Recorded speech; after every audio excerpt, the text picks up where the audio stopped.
Ça, on verra ça. Les coordonnées polaires, vous parlez des coordonnées géographiques. Oui, ça, c'est juste un changement de système de coordonnées, système de projection. Bon, c'est ça. Apparemment, c'est lancé. Donc, c'est bon. Donc, ce qu'on va voir maintenant, on va suivre étape par étape les éléments.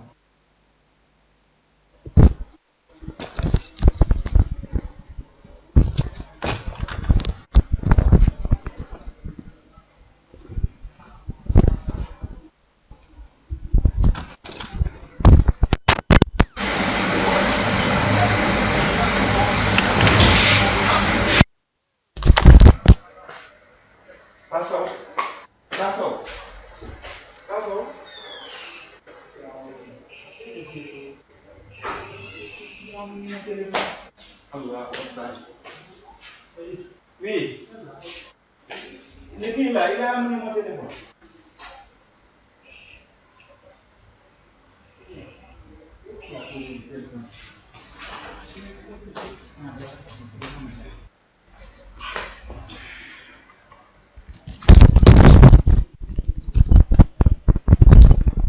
Bon, on va continuer la présentation ici. D'abord, l'interface. On va commencer par l'interface de QGIS qui est là. L'interface de QGIS. On commence d'abord par la présentation de l'interface et ensuite on va voir comment on fait l'ajout et la création. Donc voici l'interface de QGIS. Comme vous le voyez ici, voici l'interface. Projet, éditer, couche, extension, vecteur, raster, internet et aussi il y a aussi la boîte de traitement qui est là. Donc voici l'interface de QGIS comme je vous l'avais dit. Maintenant ce qu'on va faire c'est créer d'abord un projet. On va commencer par créer un projet. Pour créer un projet, on va au niveau de projet. C'est bon? C'est bon de votre côté? Vous suivez? Donc pour créer un projet, vous allez juste dans le menu projet en haut et vous faites nouveau projet. Si vous n'enregistrez pas ça, vous mettez ne pas tenir en compte. Ne pas tenir en compte.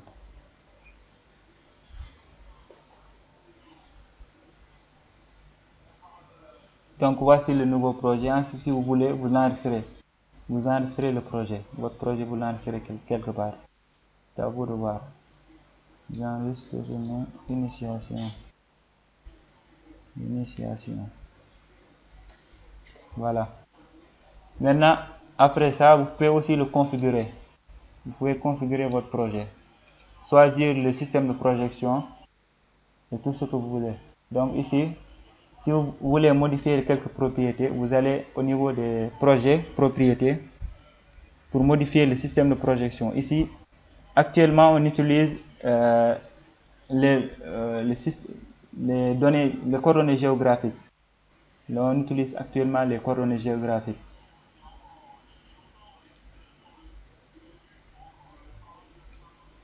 Actuellement, on utilise les coordonnées géographiques. OPSD 4326. On va essayer d'amener notre système de coordonnées à WGS 84. Donc ici, on va choisir le WGS 84 qui est là. Ok. Donc il est là, WGS 84, UTM zone 28 Nord. EPSG 32 628. Vous pouvez choisir le style et tout ce que vous voulez. Donc on va juste s'arrêter au système de projection qui sont là. Donc voilà, on a configuré le projet. Le projet est maintenant configuré.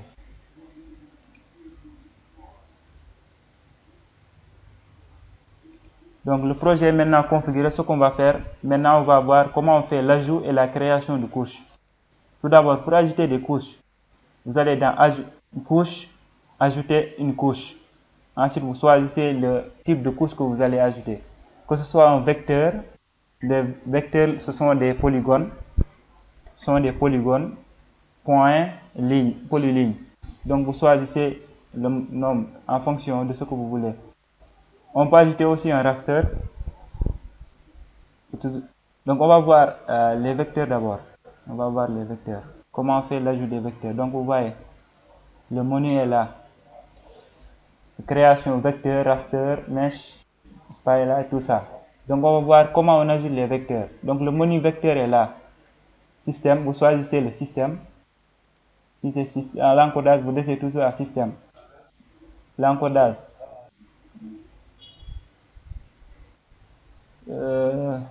Donc pour le type de fichier, pour le source type, vous choisissez fichier. Si vous choisissez ici répertoire, si vous avez un répertoire, et aussi vous avez une base de données. Les bases de données sont utilisées souvent quand vous avez une... bon, ça c'est une base de données externe. Par exemple, si vous utilisez Oracle, pour utiliser Oracle, vous allez sur Internet, vous installez le logiciel, et ensuite vous créez votre base de données. Donc voilà, connexion ici, vous choisissez le type de connexion, nouveau. Si vous avez une nouvelle connexion, vous voyez nom, hôte, tout ça. C'est les authentifications que vous allez faire au niveau de la base de données. Donc ici, le protocole, si c'est sur Internet. Donc pour notre cas, on va utiliser des fichiers locaux, c'est-à-dire des fichiers qui se trouvent au niveau de notre ordinateur. Donc on va choisir sur ce type de fichier. Donc vous cliquez ici, au niveau des jeux vectoriels. Vous cliquez sur parcourir ici. Et ensuite, bon, moi j'avais ici des fichiers vecteurs. Donc je vais prendre un ici pour simplement faire une démonstration. Donc fichier vecteur bassin de coupe. On va prendre ça. Puis on va ajouter. Vous cliquez sur ajouter. C'est bon. Donc vous voyez, c'est ajouté. Le fichier vecteur est maintenant ajouté, c'est ça. Maintenant, on va essayer d'ajouter un autre fichier, raster par exemple. Vous allez dans couche, ajouter une couche raster. C'est ça. C'est pas compliqué. Ajouter une couche raster, puis vous choisissez, par exemple, ici, bassin d'études. OK. Donc, c'est ça. Vous voyez ici.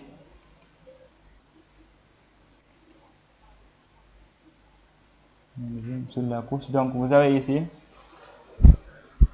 le fichier raster qui est là, et là, le fichier vecteur qui est là. Donc, si la couche ne s'affiche pas, sur la couche, par exemple, si la couche ne s'affiche pas, vous faites un clic droit ici, zoom sur la couche, et vous allez voir directement la couche. Ça, c'est une couche vecteur, avec des vecteurs, et là, une couche raster. C'est-à-dire, ce qui les différencie, une couche raster, ce sont des images, des pixels, et une couche vecteur, ce sont des points, des polygones. Donc, c'est ça la différence. Voilà, maintenant on a vu comment on fait l'ajout de vecteurs et de rasters. Il y a une dernière qui va vous intéresser, c'est comment on fait l'ajout de couches de texte délimitées. On utilise souvent ça, si on a un fichier ici, on va y voir le fichier. Si j'ai laissé ici un fichier, s'il y a un fichier ici disponible, donc par exemple ici, relevé géologique, par exemple là, vous voyez.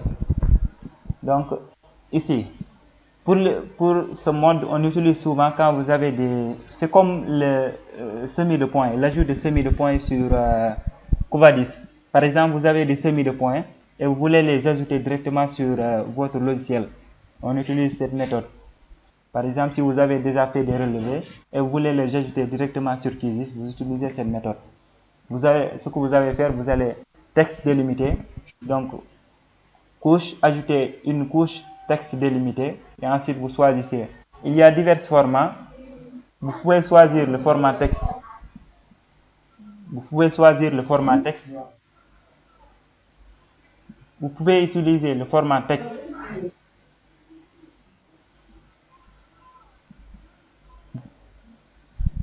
Vous pouvez utiliser le format texte si vous utilisez un fichier texte ou un format CSV si vous travaillez avec Excel. Donc ici vous choisissez CSV et ensuite vous choisissez les champs que vous allez choisir et cela fait. Donc ici le dénominateur personnalisé, tabulation ou virgule. Voyez. Donc, si c'est virgule, vous choisissez virgule. C'est à vous de voir. Ensuite, vous ajoutez. Et après l'ajout, vous verrez que, bon, automatiquement, vous aurez des fichiers vecteurs qui vont être générés directement comme une sorte de série de points. Donc, c'est ça. Il y a un autre aussi. Si vous voulez ajouter des couches, on peut ajouter aussi des couches WMS. Comme je vous l'avais dit ici, on travaille avec des serveurs. Si vous avez un serveur comme GeoServer et vous voulez ajouter des couches directement, vous pouvez venir ici. Par exemple, le serveur GeoServer, vous faites une nouvelle connexion, vous créez une nouvelle connexion, vous entrez les détails. Donc, je ne vais pas, parce que quand vous mettez, il faut d'abord installer le serveur. Si vous installez le serveur, vous allez entrer les identifiants, puis ensuite vous allez avoir les couches qui seront affichées. Donc c'est ça. Donc après la création, donc on a vu maintenant comment on fait l'importation des couches. Maintenant on va voir comment on fait la création. Pour créer une couche, vous faites couche, créer une couche, nouvelle couche. Vous choisissez le type de couche. Virtuelle, s'il s'agit d'une couche que vous avez créée et que la couche ne sera pas permanente, ce sera juste une couche temporaire. Maintenant, il y a Spylight. Spylight, c'est une couche que l'on crée à partir de la base de données Spylight direct. Donc ici, pour la plupart du temps, ce qu'on travaille, c'est qu'on utilise souvent les couches shapefile. Les shapefile. Donc on va voir comment on crée une couche shapefile. Tout d'abord, ce qu'on va faire, c'est de choisir le nom du fichier. Si vous voulez enregistrer directement le fichier shapefile, vous pouvez faire parcourir et ensuite vous mettez le nom. Par exemple, poly. Vous choisissez maintenant, le codage du fichier, vous laissez toujours à système. Le type de géométrie maintenant, on peut choisir point, polygone, point s'il s'agit de point, multipoint. S'il s'agit de ligne, vous mettez ligne, et ensuite s'il s'agit de polygone, vous cliquez sur polygone. Donc ce sont des types de géométrie. Et ici, vous choisissez la projection. La projection pour notre projet, c'est WGS84, UTM zone 28 Nord. La configuration est là. Donc, si vous voulez aussi ajouter un nouveau champ, vous l'ajoutez aussi. Par exemple, localisation.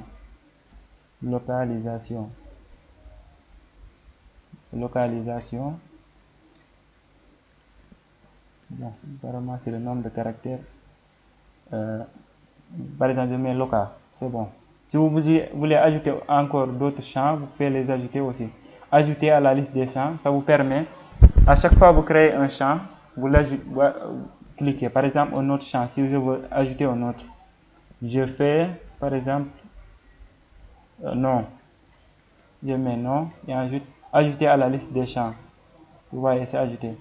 On peut aussi augmenter la longueur en mettant 100, 80. Ça dépend de la longueur de ce que vous voulez faire. Par exemple, la longueur des caractères que vous voulez mettre à l'intérieur, donc du remplissage du champ. Donc ensuite, vous ajoutez, vous faites OK. C'est bon. Vous voyez, maintenant la couche est créée. Poly. La couche poly, elle est là. Elle est créée. Donc, poly est créé. Donc, c'est ça. Voici les deux premiers maintenant éléments. Après la présentation de l'interface, il y a l'ajout et la création de couches. Maintenant, on va voir la symbologie des couches. Comment on fait, on change les couleurs, la longueur des traits, la largeur des traits. Tout ça, on va voir ça. Pour changer les couleurs, par exemple, on va prendre l'ajout de couleurs. Souvent, il y a deux types de symbologie. D'abord pour les rasters et pour les vecteurs. On va voir d'abord pour les vecteurs. Par exemple, ici.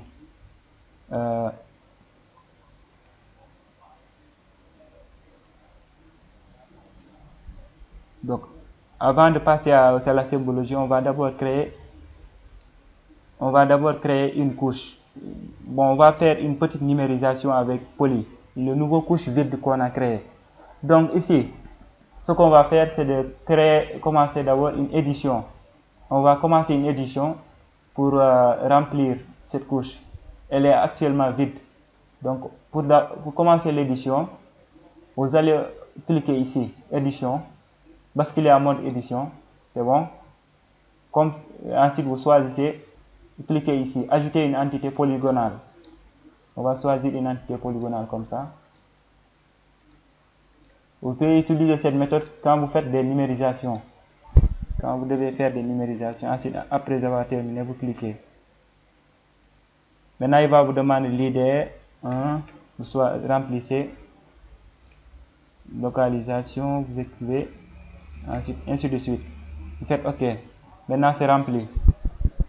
Si vous avez fini, vous cliquez sur enregistrement. Enregistrer les modifications de la couche ici. C'est bon. Les modifications sont terminées, puis ensuite vous arrêtez. Donc la mode édition est terminée. Ensuite, on va passer à la symbologie maintenant. Comment on fait pour modifier les traits? Ensuite, donc pour modifier les traits ou la couleur des contours, on va d'abord faire un clic droit ici, puis on va aller au niveau de propriétés.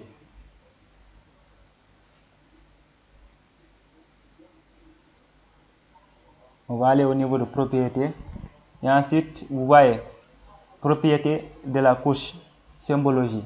Donc la symbologie, c'est comme avec les styles de calque que vous utilisez sur AutoCAD. Vous pouvez changer la largeur du trait, vous pouvez changer aussi le style du trait, la couleur du trait, ainsi de suite, ça dépend de vous. Et même le remplissage.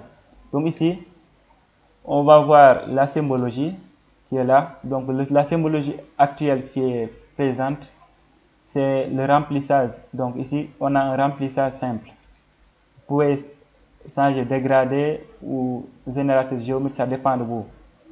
Ici, vous avez le choix, type de symbologie. Donc pour le moment, on laisse à type de symbologie, remplissage simple. On va modifier la couleur. On va modifier la couleur pour le mettre à, par exemple, vert. Et le style de remplissage, continu ou bien dégradé. Ça dépend de vous. Par exemple, si vous prenez les densités, par exemple, on va prendre densité 3, un type de remplissage. On va prendre ça. Maintenant, la couleur des traits. Pour la couleur des traits, on peut prendre noir. Et ensuite, largeur du trait, vous pouvez le mettre à, au lieu de 0,26, vous le configurez à 0,25. C'est la même chose qu'avec AutoCAD. C'est juste, ici on dit symbologie, mais là-bas aussi, c'est comme avec les calques. C'est la même chose. Et style du trait, si c'est continu, pointillé, tout ça, vous pouvez le modifier directement ici. Ensuite, vous ajoutez OK. Vous mettez OK. Il y a aussi une autre partie importante, ce sont les étiquettes. Par exemple, pour les étiquettes, si vous travaillez avec les vecteurs et vous voulez créer une légende à partir de la table des attributs, vous pouvez faire des étiquettes. Par exemple, ou bien vous pouvez faire une nomenclature des objets. Ici, on va choisir des étiquettes simples. Je vais vous montrer comment on fait ça. Par exemple, ici, on va choisir pour ce type, on va choisir le champ localisation. Voilà, c'est bon.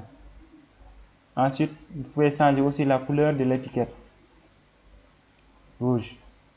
Ensuite, quand vous faites OK, vous voyez les modifications. Vous voyez, il y a une modification. Vous voyez. Au milieu, vous voyez qu'il est écrit F. F, c'est le champ, c'est la valeur que j'ai mise sur le champ qui affiche F. Le F, c'est directement lié à la table des attributs. On va voir ça. Donc, vous voyez la symbologie. Avec la symbologie, on peut modifier les traits, la couleur des traits, la couleur du remplissage, mais aussi on peut faire aussi donner un nom à partir en se basant sur la légende, ou bien au niveau de la table des attributs. Donc ça dépend de vous, de ce que vous voulez faire ici. Voici un aperçu de la méthode pour la symbologie des couches vecteurs. Maintenant, on va voir pour les couches raster. Pour les couches raster, c'est différent. Pour les couches raster, c'est différent. Voilà. Donc, pour les couches raster, c'est propriété. Ensuite, vous allez choisir ici pour la symbologie. Donc, ici, pour les rasters, vous allez choisir si c'est bande grise. Par exemple, si vous voulez rouge, si vous voulez blanc, noir, vous laissez à bande grise.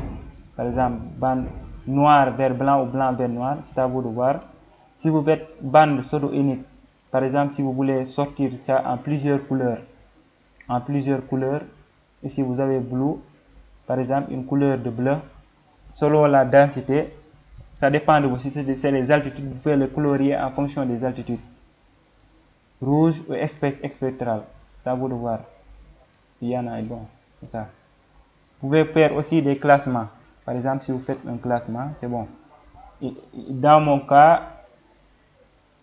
vous voyez, par exemple, si vous avez un modèle numérique de terrain, vous pouvez faire le classement des altitudes en fonction des couleurs. Vous pouvez faire directement le classement ici. Donc ensuite, vous faites OK. Vous voyez, la couleur a changé. Et on a nos valeurs 1, 14, 27, 40, 15, 53, 2. Donc c'est ça. Voilà la symbologie. Donc on peut faire aussi mieux encore sur la symbologie et jouer sur la transparence. Par exemple ici, on peut diminuer la transparence des objets. Si on doit faire la superposition de deux couches, on peut jouer sur la transparence des objets. Vous voyez, c'est moins transparent. On peut ajouter encore, ajuster la transparence du couche raster. Si vous voulez, on l'utilise souvent pour superposer deux couches différentes. Donc pour notre cas, ici aussi, vous voulez créer des histogrammes, ça dépend de vous.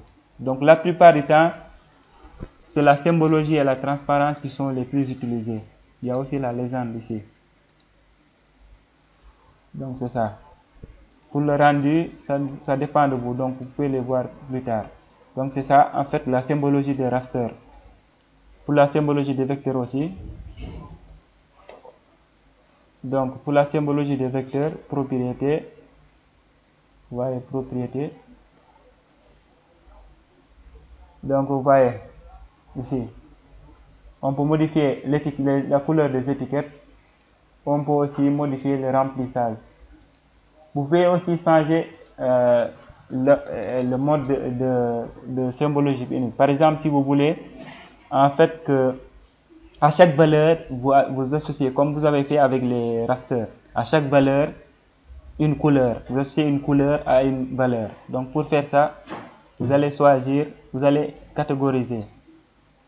Catégoriser ici. Ensuite, vous choisissez la colonne. Si on avait colonne, non. Par exemple, non. Par exemple, là, c'est ici. Vous voyez. Quand vous faites ça, vous allez faire en sorte que à chaque couleur, on va l'associer à une base. Par exemple, s'il y a plusieurs entités, plusieurs polygones, on va faire chaque polygone, la couleur de chaque polygone, ou bien la couleur, on va faire une couleur pour chaque valeur qu'on a mis sur la table des attributs. Donc c'est ça. Quand vous faites ça, vous obtenez maintenant au niveau de notre légende, on a deux F. Le F qui va être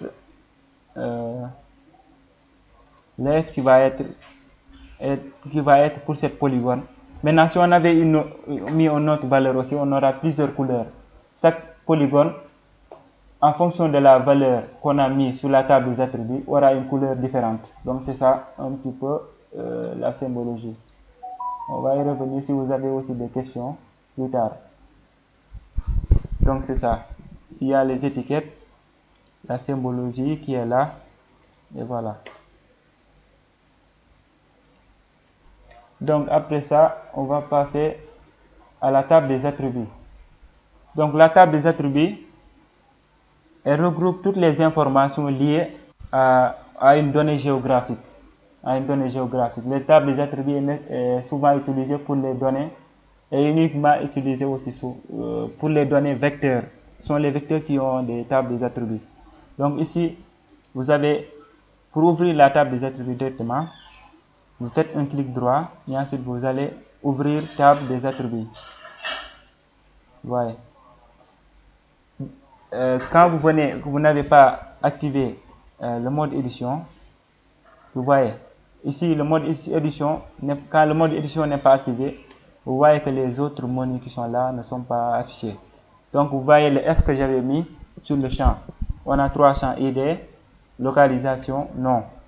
Et ensuite, pour ajouter ajouter un champ, ou bien modifier un champ, ou bien même supprimer, on va utiliser le mode édition. Vous cliquez ici sur activer mode édition. Et ensuite, vous pouvez venir ici, ajouter un champ. Par exemple, ici, on peut ajouter un champ. Ce qu'on veut sur la table des attributs. On peut mettre situation. Ensuite, vous choisissez le type. Il y a plusieurs types. S'il s'agit de nombres, par exemple, si ce que vous voulez entrer c'est des nombres, vous utilisez nombre entier. Nombre entier, ici, s'il s'agit de nombres décimaux, ou bien s'il s'agit de texte, de caractères de texte. S'il s'agit de texte, vous mettez texte.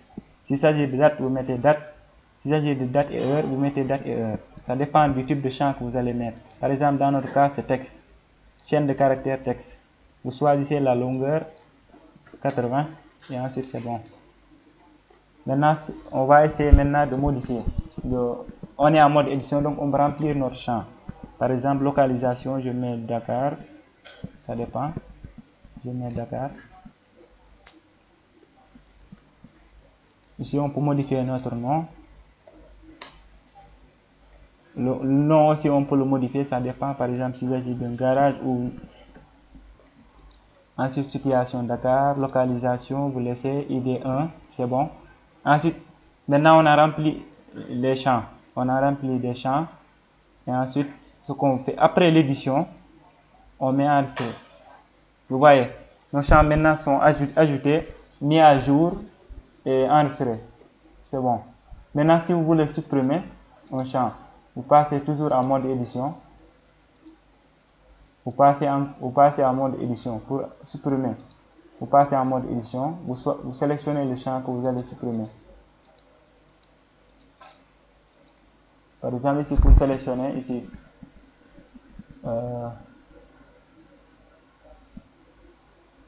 Donc, on va ajouter un autre champ pour voir. Donc là, voilà. Supprimer un champ. Si vous voulez supprimer un champ, vous venez ici. Par exemple là, garage, le nom, ce champ non garage, je vais l'enlever. Donc pour l'enlever, je vais sur supprimer champ et je le supprime automatiquement. Ensuite de choisir non. Je supprime. C'est bon. La suppression est faite et ensuite vous enregistrez vos modifications. C'est fini. Donc c'est ça. Donc les tables des attributs, on les utilise souvent pour entrer des informations qui sont en rapport direct avec les données géographiques. Par exemple, si vous faites un découpage administratif et vous voulez à chaque vecteur que vous allez faire de l'associer à une région. Par exemple, si chaque vecteur est associé à une région, Dakar, Thiès, Matam ou ce que vous voulez. Et chaque région, vous voulez mettre une localisation, par exemple, le nombre d'hôpitaux qu'il y a là-bas, le nombre de maisons, le pourcentage, toutes les informations que vous voulez. Vous allez ici au niveau de la table attributaire et vous allez ajouter des champs. Et si vous voulez aussi mettre à jour votre base de données directement, vous faites ici la mise à jour. Donc en gros c'est ça. Voilà. Maintenant, après les tables des attributs, il y a la boîte à outils de traitement. Donc vous l'avez vu ici. La boîte à outils de traitement qui est là. Donc vous voyez, boîte à outils de traitement. Il y a plusieurs ici. L'analyse des réseaux, on va pas perdre notre temps. Je vais juste passer ici et faire une brève explication pour vous pouvez comprendre. La boîte à outils de traitement contient des algorithmes qui permettent de faire une analyse spatiale par exemple, si vous avez des données géographiques, vous pouvez faire une analyse spatiale pour savoir, par exemple, ici, analyse de réseau, chemin le plus court. Cet algorithme, il va te permettre de choisir, par exemple, s'il y a des multitudes de chemins que vous avez, de choisir le chemin le plus court pour quitter un endroit A pour aller dans un endroit B. Par exemple, ici, selon le couche vecteur du réseau, ça, on l'utilise souvent pour faire des traitements au niveau des routes. Ou bien aussi pour choisir l'itinéraire le plus court pour se rendre du point A ou pour aller au niveau du point B. Donc voilà. Donc vous voyez, tout ça c'est des algorithmes qui ont un rapport avec les couches, avec l'analyse du réseau.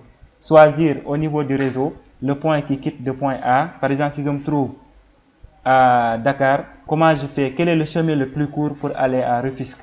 Donc vous allez choisir en fonction de votre réseau, en fonction du nombre le réseau, ce sont des routes, chemins, ou tout ce qui a un rapport avec le réseau routier. Et à partir de là, vous allez choisir le chemin le plus court pour quitter un point A pour aller dans un point B. Donc, voilà maintenant. L'analyse de terrain, vous voyez ici. L'analyse de terrain, il permet de faire une analyse du relief. Par exemple, du relief. Ici, si vous voulez sortir l'exposition du terrain, vous choisissez une couche d'élévation ici, bassin d'étude, et vous exécutez. Et automatiquement, il va générer l'algorithme qui est en rapport directement avec le MNT qui est là. Il va te faire sortir un algorithme qui va, par exemple, exposition ici. Zoomer sur la couche, vous voyez. Ça, c'est l'exposition, par exemple, de terrain, en fonction de l'exposition du soleil, de certaines parties du terrain. Donc, vous voyez les parties rouges, les parties noires et les parties blanches. Plus exposées et moins exposées. Indice de rigorosité, ça c'est au niveau de la rigorosité. L'ombrage, si vous voulez faire un ombrage du terrain, par exemple, vous pouvez utiliser le bassin d'étude qui est là, pour faire créer un ombrage du terrain, pour accentuer un petit peu le relief. Par exemple, ici, vous voyez, le relief est bien accentué, vous voyez. Le relief est accentué et c'est bien clair. Les pentes, si vous voulez aussi faire une analyse du terrain en fonction des pentes, et aussi le relief. Wow. Au niveau des reliefs. Ici aussi au niveau des reliefs, l'analyse des reliefs. Donc, this algorithm create to shaded relief from digital elevation model. Donc, si on utilise par exemple celui-là, le facteur Z qui est là, automatiquement, bon, ça c'est des analyses qui ont un rapport avec le relief. Donc, vous les verrez. Si on a du temps aussi, on peut approfondir certains domaines. Aujourd'hui, on fait juste une brève présentation. Après, c'est à vous de voir ce qu'on peut approfondir. Maintenant, après ça, il y a l'analyse raster qui est là. Tout ça, c'est des analyses raster. Si on a du temps, on va passer. Des analyses qui ont un rapport avec les données raster qui sont là. Histogramme, journal, tout ça. C'est des données. Elles sont souvent utilisées pour les couches, pour la statistique, pour les données statistiques. Par exemple, si vous utilisez ici, par exemple, la reclassification des couches. On utilise souvent cette méthode pour reclassifier des bandes. Si vous avez des données SRTM, si vous avez des données satellites et vous voulez faire une reclassification de votre couche, vous pouvez aussi le faire directement ici. L'analyse vectorielle, c'est un ensemble d'analyses spatiales qui ont un rapport direct avec les vecteurs. Analyse par exemple proche voisin, par polygone, tout ça c'est des analyses spatiales qui ont un rapport avec les vecteurs. Maintenant les bases de données, si vous voulez faire des requêtes directement des bases de données, par exemple, ici les bases de données concernées, ce sont des bases de données extérieures, Postgres, Spylight, tout ça. Si vous voulez faire des requêtes directement, vous pouvez les utiliser en rapport avec votre projet à partir de bases de données. Cartographie, donc ici coloriage topologique, print, tout ça qui sont des méthodes. Donc il y en a tellement. Donc on va voir quelques, ici par exemple les outils de recouvrement, par exemple ici, ce sont les outils de recouvrement. Les outils de recouvrement, comme vous les voyez ici, ces outils sont souvent utilisés pour couper un vecteur. Par exemple, si vous avez un grand vecteur qui est là, le bassin d'étude, notre bassin d'étude qui est là, le bassin d'étude qui est là. Par exemple, le bassin d'étude qui est là, vous voulez le couper, vous pouvez le couper par rapport à un autre vecteur. Et vous voulez choisir seulement la zone d'intersection entre les deux.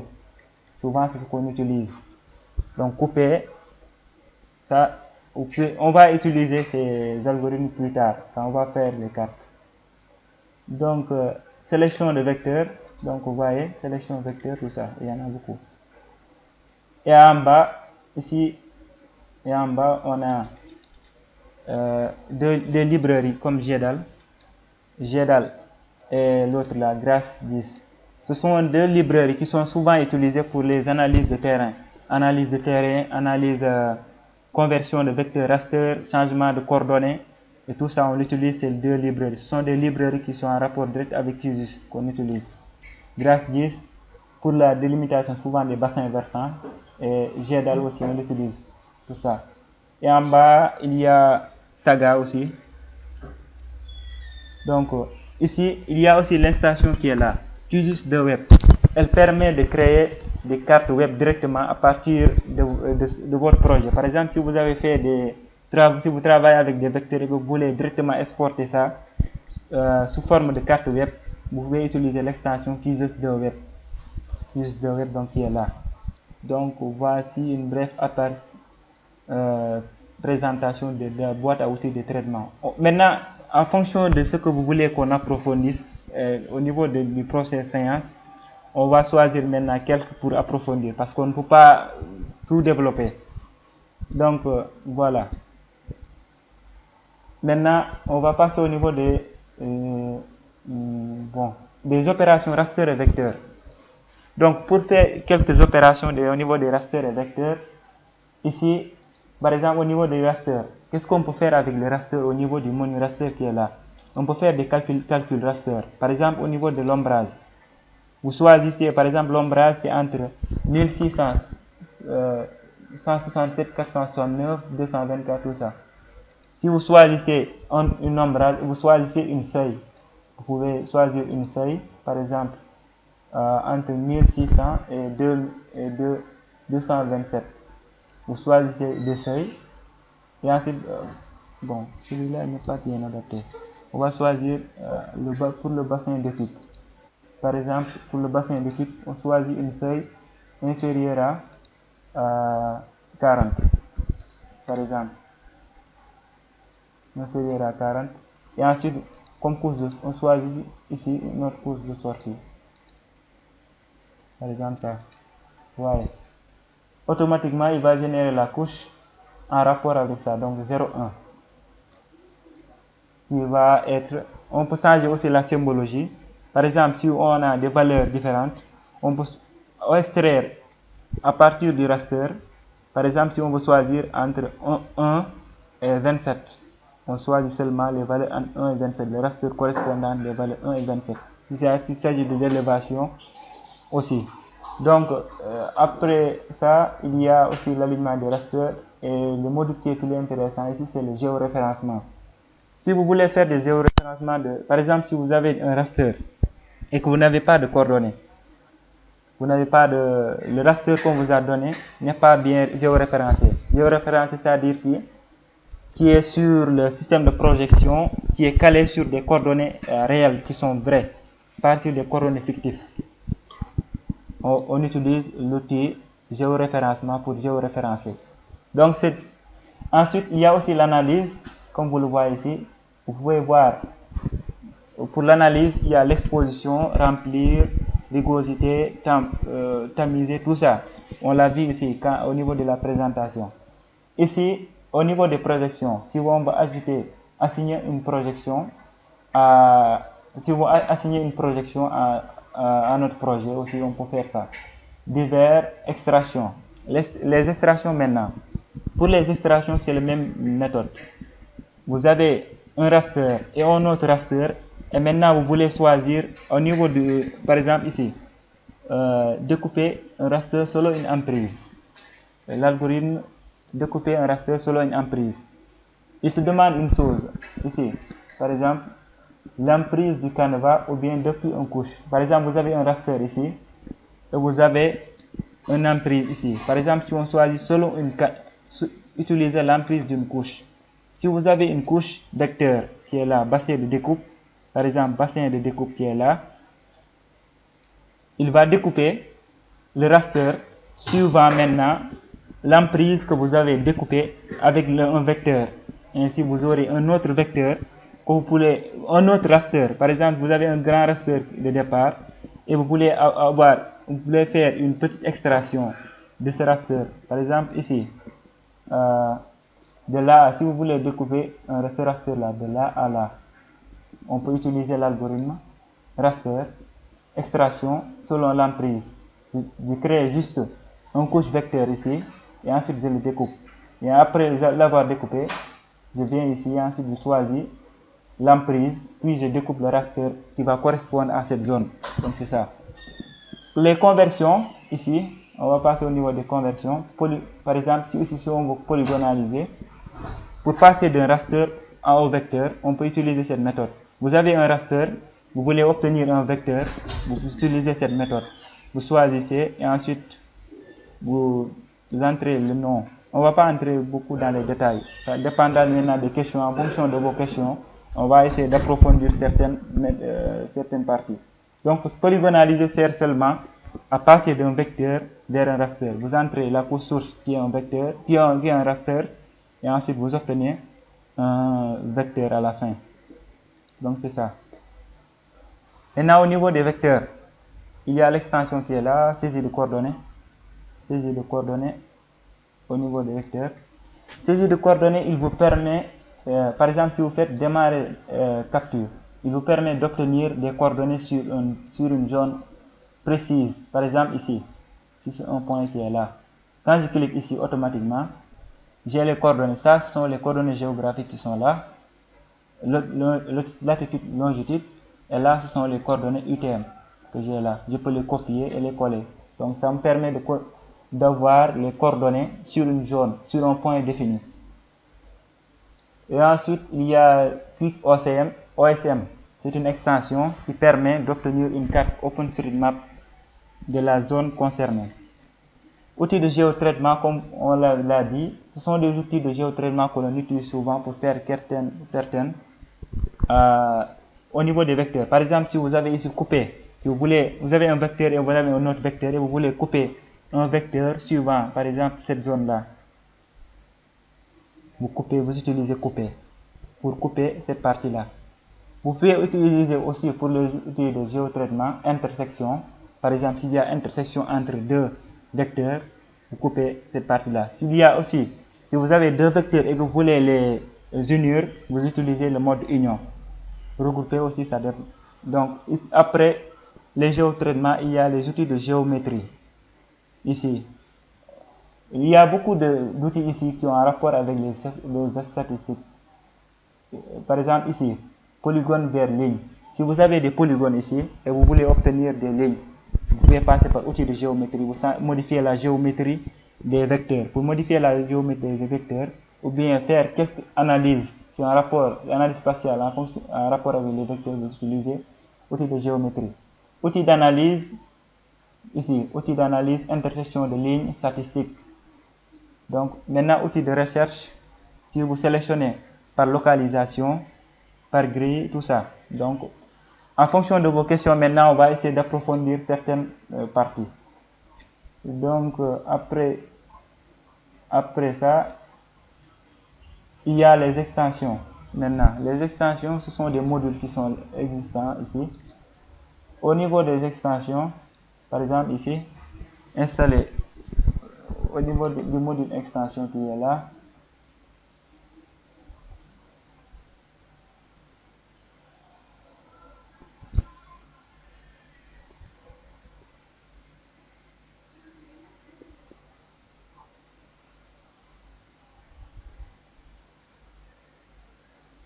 Donc, voici le module extension qui est là.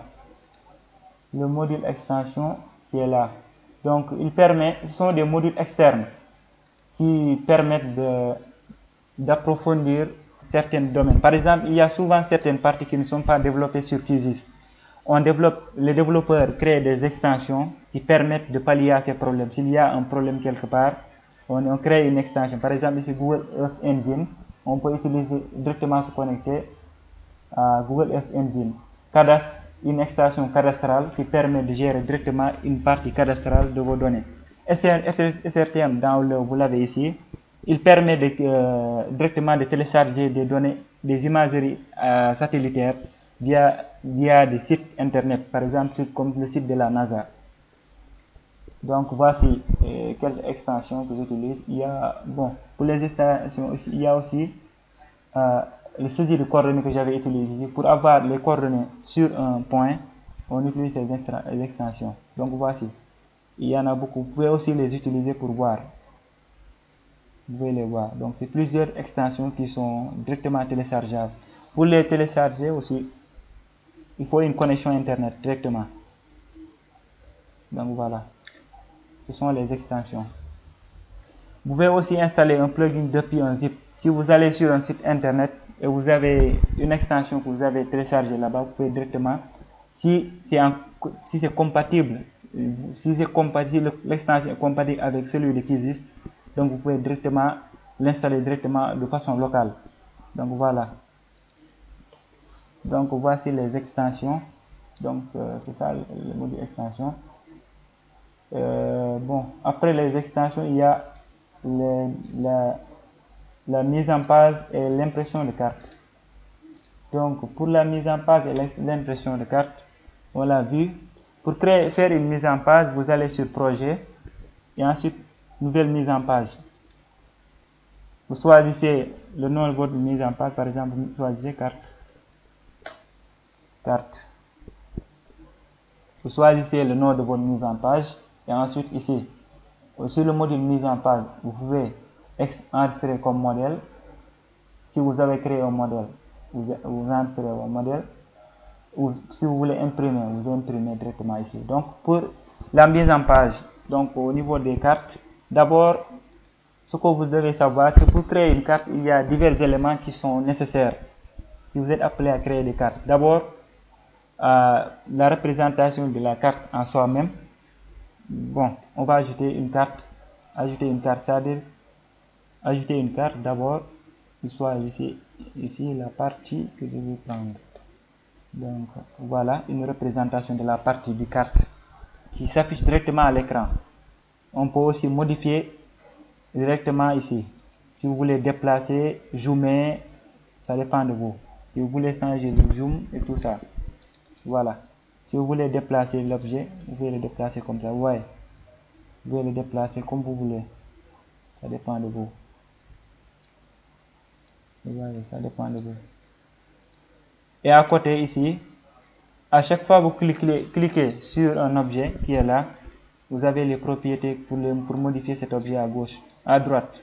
Donc ici, il y a toutes les propriétés. Si vous voulez créer une grille de votre carte, vous ajoutez grille, et ensuite c'est bon. Ensuite, ajouter. Vous ajoutez votre grille. Une fois que la grille est créée, vous pouvez modifier votre grille. Par exemple, ici, j'ai grille sous forme de croix. Les SRC, vous pouvez choisir le SRC, ainsi de suite. C'est-à-dire, les grilles, on les utilise souvent pour faire des carroyages. Si vous voulez créer des carroyages au niveau autour de votre carte, vous utilisez créer une grille, ensuite vous changez ici.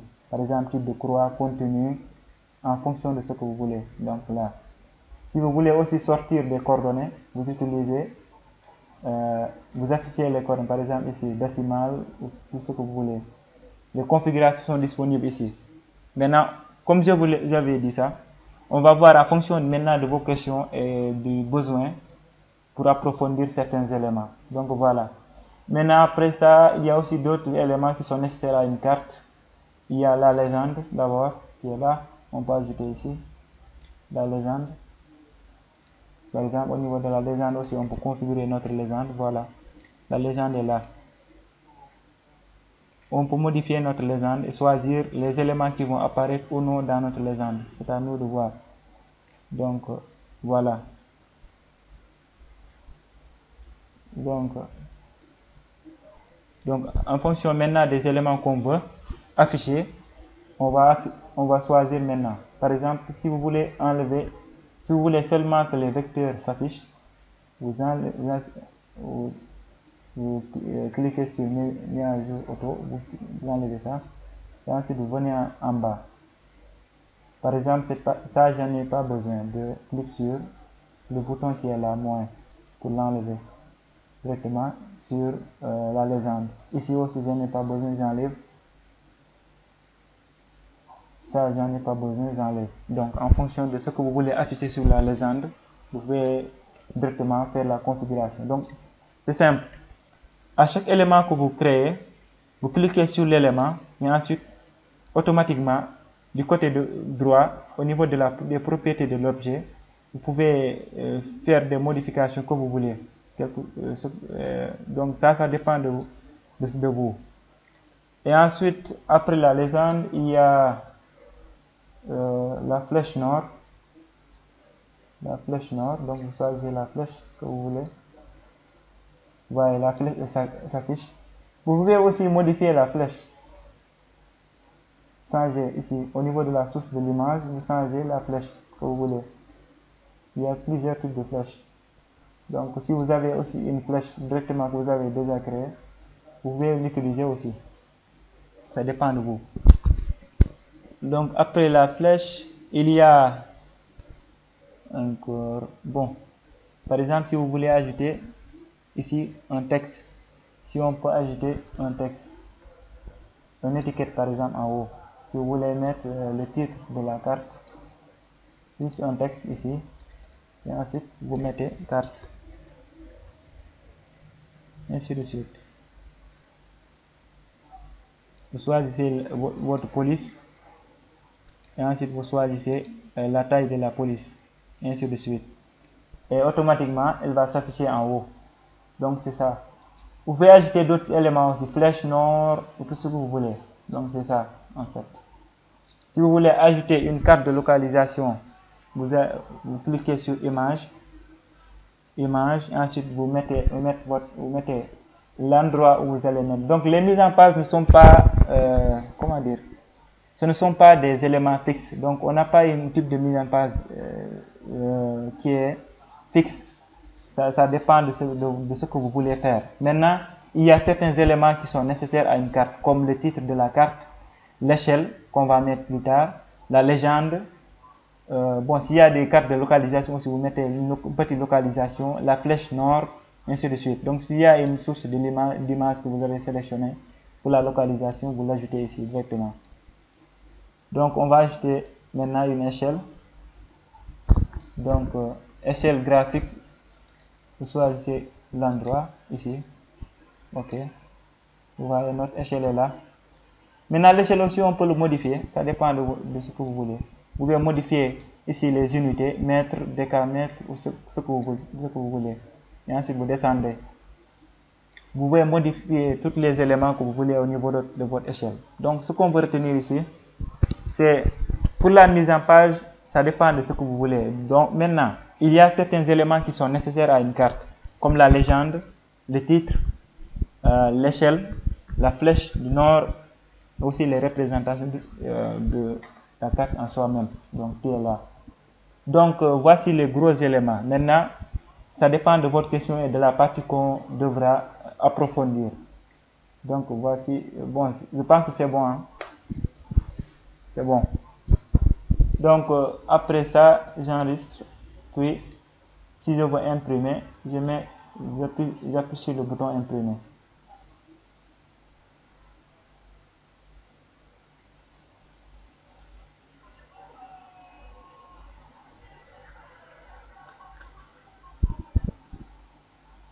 Donc, j'appuie sur le bouton imprimer, puis je choisis. Par exemple, ici, Microsoft Print to PDF. Je choisis le fichier, ensuite j'appuie sur imprimer pour qu'il sorte le format PDF de ma carte. Donc, c'est ça. Je pense que j'ai fait le tour. Est-ce que c'est bon? C'est bon?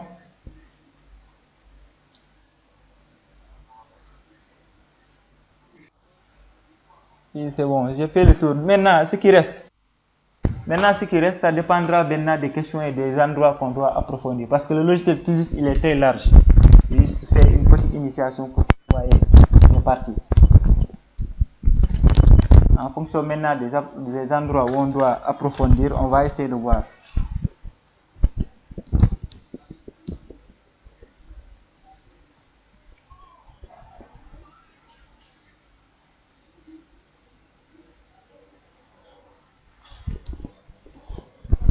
Oui.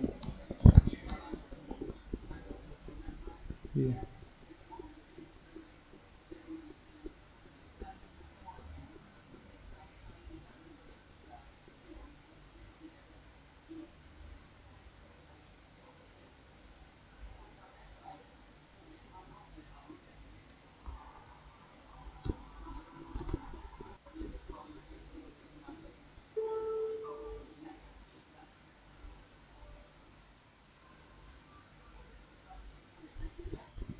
Bonsoir.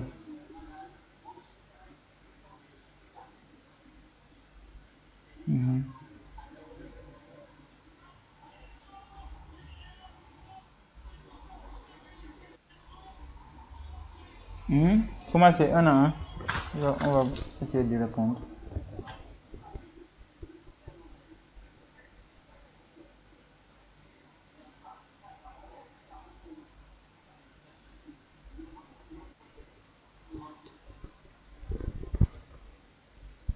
Première question.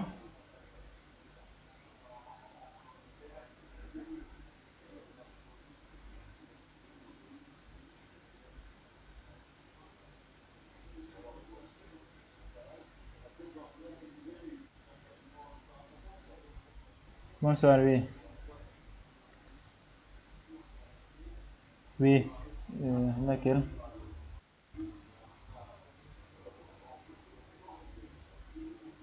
Tampon. Une tampon de quel genre? Ah, un tampon, d'accord. Au niveau des géotraitements. D'accord, j'ai compris. D'accord. Donc, je vais prendre les questions et ensuite on va essayer de répondre un à un. Donc, la première, c'est création de tampon. Création de zone tampon. Donc, la deuxième question.